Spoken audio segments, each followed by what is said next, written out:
અંબાજીમાં નજીક પાડલિયા ગામે પોલીસ અને ફોરેસ્ટ અધિકારીઓ પર પથ્થરમારો, તીર કામઠું વાગતા પીઆઈ ઘાયલ. બનાસકાંઠા જિલ્લાના અંબાજી નજીક ગબ્બર રોડ પર આવેલા પાડલિયા ગામે આજે પોલીસ અને ફોરેસ્ટ અધિકારીઓ પર હુમલાની ઘટના બની હોવાની માહિતી મળી રહી છે.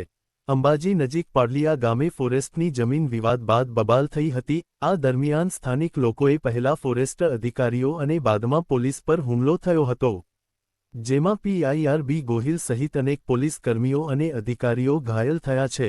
મળતી માહિતી અનુસાર પોલીસ અને ફોરેસ્ટ અધિકારીઓ પથ્થરમારાની સાથે તીર કામઠાથી પણ હુમલો કરાયો હતો, જેમાં પીઆઈઆર.બી. ગોહિલને તીર મારવામાં આવ્યું હોવાના અહેવાલ છે.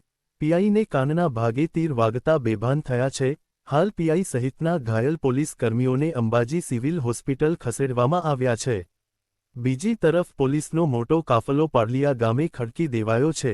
જો કે અંબાજી પીઆઈની હાલત ગંભીર જણાતા પાલનપુર માવજત હોસ્પિટલમાં સારવાર માટે ખસેડવામાં આવ્યા હતા, ત્યારે અન્ય પોલીસ કર્મીઓને અંબાજી રેપટરમાં સારવાર આપ્યા બાદ પાલનપુર સિવિલ હોસ્પિટલમાં સારવાર અર્થે લાવવામાં આવ્યા.